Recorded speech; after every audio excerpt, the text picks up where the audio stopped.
Saudações a todos, dando então continuidade ao nosso projeto Entre Palavras. Hoje vai ser um pouquinho diferente porque eu vou abordar duas categorias que são importantes e que algumas vezes são confundidas: dogma e doxa. E aí a gente vai passar tanto pelo Giovanni Reale quanto pelo Ivan Gobry. Vou começar dessa vez pelo Ivan Gobry, porque ele já inicia a exposição sobre dogma fazendo esse esclarecimento. Então, dogma, doutrina, ensinamento. Dogma. Derivado como doxa, portanto, assim como doxa, do verbo dokeo, crer, pensar, donde dogmáticos, doutrinal, dogmático, este último termo é atribuído como crítica pelos céticos a seus adversários. Tanto que tem uma das obras de Sexto Empírico contra os matemáticos, contra os dogmáticos, que é bem peculiar. A tradição da retórica vai retomar com o professor João Maurício Deodato. Aí vamos para doxa, então. Opinião, latim opinio. A opinião é um conhecimento relativo, tanto em termos de objeto que está submetido ao devir e à ilusão, quanto em termos de sujeito, que não tem certeza integral sobre ela. Opõe-se à ciência, episteme. Então, outra categoria. Em Platão, a palavra doxa tem dois sentidos diferentes. O primeiro é original, o segundo é clássico. É em Mênon que se encontra o primeiro sentido. A opinião é o primeiro grau da virtude, o grau do homem comum, do não filósofo, que ainda não conquistou a virtude contemplativa do sábio. Ela é então uma adivinhação espontânea do bem, que deve ser feito no mundo sensível. Em sua natureza é um delírio, mania, outra categoria. Ou seja, uma emoção. Em sua origem é um favor divino, Theia moira. Portanto, não precisa ser ensinada, ao contrário da doutrina socrática, cujas repercussões se encontram no Protágoras. Citação. Não é o dom da natureza, nem do fruto do ensino. Fim de citação. Do Mênon. Para respeitar o sentido clássico, no qual a opinião é um conhecimento incerto, Platão se vê obrigado a distinguir duas espécies de opinião: a opinião justa, ortodoxa, ou também a opinião verdadeira, aletes doxa. Mênon e Teteto. Citação aqui. E a opinião falsa, pseudes doxa. Ora, citação, no que se refere à ação, a opinião justa não é pior nem menos útil do que a ciência.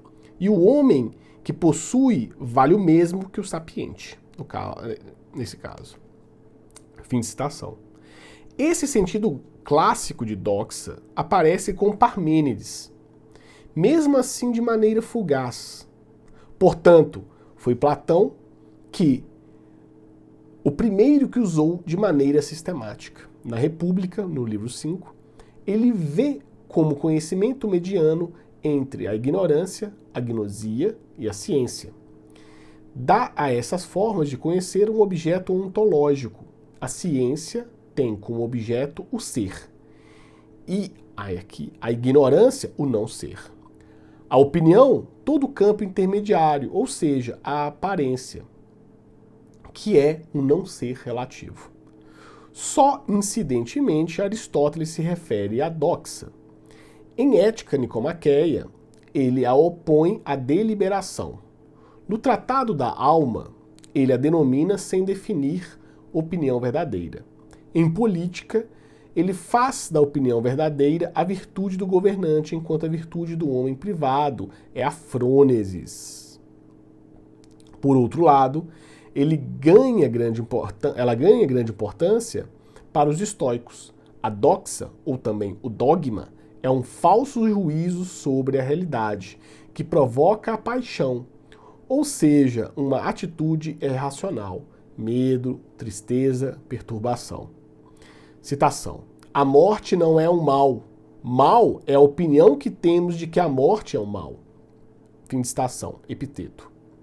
A opinião, portanto, é uma mentira, e o único método para escapar às paixões é a sua eliminação. A doxa e o dogma, em Marco Aurélio, ele prefere usar hipolepsis. Para Epicuro, assim como para Platão, a opinião pode ser verdadeira ou falsa. É esta última a fonte do erro, e não a sensação, que não nos engana jamais. Por sua vez, Plotino só emprega a palavra doxa ocasionalmente no sentido de ideia difundida. Certo? Então, há um grande panorama aqui no Gobry. Então a gente vai ver agora doxa com Giovanni Reale e dogma com Giovanni Reale, porque é um pouquinho mais complexa a relação que o Giovanni Reale faz entre os dois. Então, doxa, opinion. Na linguagem filosófica, o termo significa opinião. Desde as suas origens, a filosofia grega desvalorizou a opinião, na qual viu a fonte do erro. 1. A opinião representa o estágio gnesiológico pré-racional, no qual a razão é prisioneira das aparências dos sentidos. Já Heráclito mostra um desprezo radical pela opinião. Os eleatas fazem a opinião coincidir sem mais com o erro, em razão dos seus pressupostos metafísicos. Parmênides procura distinguir duas formas de doxa e reconduzir a doxa plausível, não a que ele denomina doxa dos mortais, ao plano da razão. Mas, assim fazendo, ele a destrói como doxa. A razão eleática é de tal natureza que não pode, por sua própria estrutura, salvar a doxa e explicar os fenômenos. Por sua vez, Melisso declara sem mais que a doxa é uma ilusão, ou seja, um engano dos sentidos, de acordo com os fundamentos ontológicos do eleatismo. 2. Platão salva a doxa na medida em que salva o devir, considerando-o como metaxi, a saber, como algo intermediário entre o ser e o nada. Para Platão, ao contrário dos eleatas, o dissídio radical entre razão e experiência se compõe não negando qualquer assentimento aos dados dos sentidos em benefício exclusivo da razão, mas distinguindo dois planos da realidade. No entanto, justamente porque se refere ao devir, que é ambíguo, também a opinião acaba tendo um caráter ambíguo. Permanece no meio entre a ciência e a ignorância. Isto é, permanece como algo teoricamente não positivo.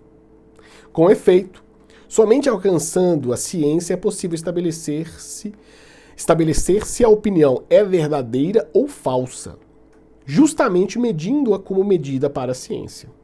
E somente, citação, ligando-a com o raciocínio causal, fim de citação, é possível eliminar a sua instabilidade. Mas, ao fazer isso, nós a transformamos em ciência e suprimimos como opinião. Citação do Menon. 3. Nos seus tópicos, Aristóteles tenta elaborar uma lógica sistemática da opinião, o silogismo dialético. Mas não consegue modificar, senão em medida muito reduzida, essa perspectiva. 4. Preeminência absoluta da episteme, com a qual somente a verdade está ligada. Permanece o emblema de toda a filosofia grega, mesmo depois de Platão, tanto Epicuro como os estoicos e Plotino, embora com motivações diversas, designam a doxa como lugar do erro.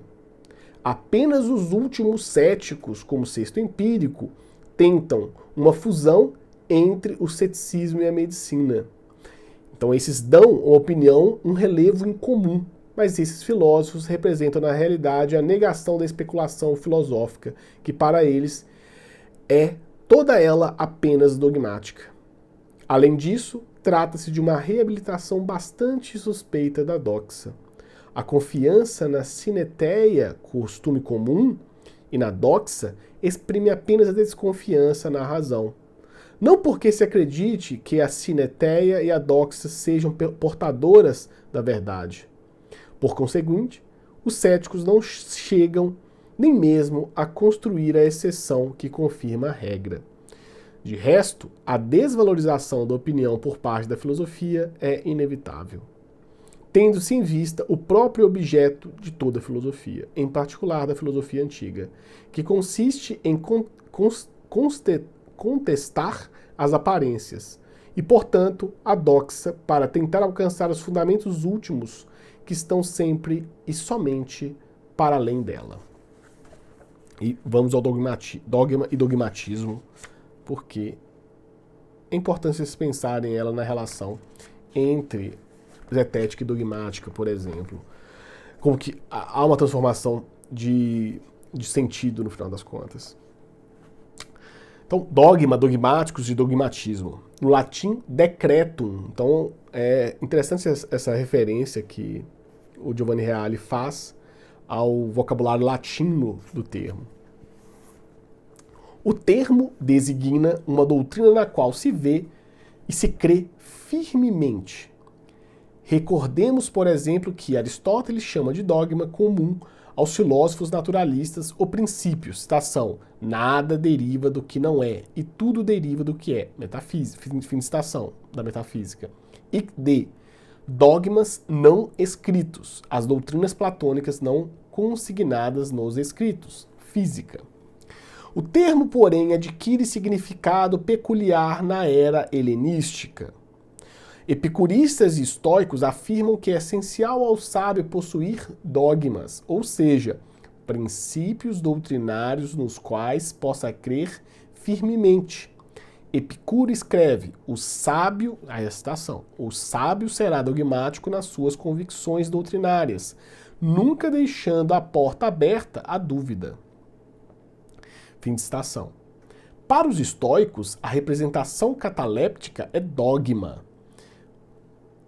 Para Epiteto, o dogma coincide com a froairesis, que não é fronesis, froairesis. Aí o Giovanni Reale faz citação ao volume 7º aqui. Eis, enfim, uma interessante passagem de Cícero na qual descreve a posição de Antíoco, de procedência estoica, sobre a necessidade do dogma. Citação. Todas as demonstrações fossem tais quais apregoam esses, ou seja, os filonianos, isto é, que possam ser também falsas e que não é possível distingui-las com nenhum meio cognitivo. Como poderemos sustentar que alguém tenha feito uma demonstração ou então uma descoberta? O que prova haveria da demonstração de uma argumentação? Mais ainda, que fim terá a filosofia que deve proceder com método racional? E o que acontecerá com a sabedoria que não deve pôr em dúvida nem a si mesma, nem os seus decretos, ou que os filósofos chamam dogmas, nenhum dos quais pode ser deixado de lado sem que se incida em culpa? Com efeito, quando se transcura um decreto, ou seja, dogma, da sabedoria, acaba-se transcurando a própria lei da verdade e da retidão. E nessa deficiência costumam ter origem atos de traição com respeito à amizade e ao Estado. Portanto, é necessário crer firmemente que nenhum decreto, dogma, do sábio possa ser falso e que não basta que não seja falso, mas que deve ser igualmente estável, fixo, ratificado, de sorte que o raciocínio algum possa movê-lo. Os céticos, ao contrário, combateram sistematicamente este ponto em particular. E dogma e dogmático receberam uma conotação negativa, em consequência, sobretudo, das polêmicas céticas.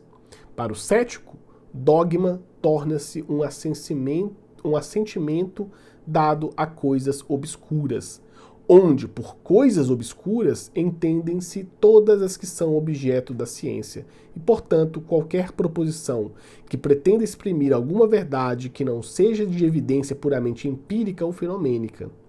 Eis a definição de sexto empírico, exemplar sob muitos aspectos. Citação.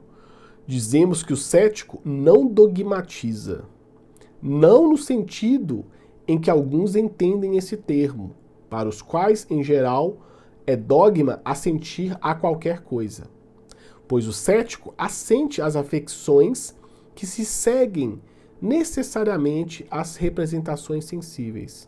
Assim, por exemplo, sentindo calor ou frio, ele não diria, creio não sentir calor ou frio. Mas dizemos que não dogmatiza segundo a significação que outros dão ao termo dogma. Isso é, assentir a algumas coisas das que são obscuras e formam objeto de pesquisa por parte da ciência. O pirroniano não assente a coisa obscura nenhuma, mas também não dogmatiza em proferir a respeito das coisas obscuras as expressões céticas como por nada mais, ou então nada, não afirmo nada. Pois aquele que dogmatiza estabelece como verdadeira e real a sua asseveração, assim chamada dogmática. Ao passo que os céticos se propõem essas expressões não como verdadeiras e reais em sentidos absolutos. Isso é referência aos esboços pirronianos. O termo dogma tem um sentido completamente na religião, onde significa verdade revelada e na qual se deve crer. Observe-se que dogma na religião é uma verdade que não é objeto de razão, mas de fé. Ok? É interessante pensar aqui que a tradição jurídica, quando toma o termo dogmática, não faz, obviamente, na acepção teológica, mas sim dentro da tradição filosófica. E há uma certa confusão, no final das contas, porque a dogmática jurídica acaba sendo o ponto de partida, como a tópica jurídica traz, como o próprio Tércio traz aqui para o Brasil. Quando fala de um princípio de dogmática jurídica, é principalmente se voltando para a ideia da irrefutabilidade dos pontos de partida. Então há uma certa assunção que aquele ponto de partida, no caso do direito, é válido e existente válido, portanto, também poderá ter efeitos na ordem jurídica. No fundo, a dogmática jurídica ela mais se assemelha a uma fixação temporária de sentido de uma opinião, que poderá ser alterada historicamente. Não é nem de fato a acepção filosófica, se aproxima mais da filosófica, mas não é propriamente a filosófica e nem mesmo a teológica, no sentido de dogmática. Perfeito? Então fica aí mais uma referência dentro desse projeto nosso de verbetes e léxicos. Até breve.